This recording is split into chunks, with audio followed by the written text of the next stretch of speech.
Hey, we did a replacement hood and some stripe work and a lot of other things on this 67 Firebird. I was able to order a replacement hood for 400. This had the 326 hood on it. Also the tachometer, new hood hinges, and with the springs, and then put it all back together and add these stripes to it.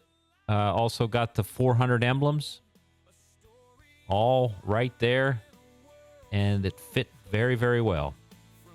Now we just do our custom-made stripe package on it, and the car turned out really nice.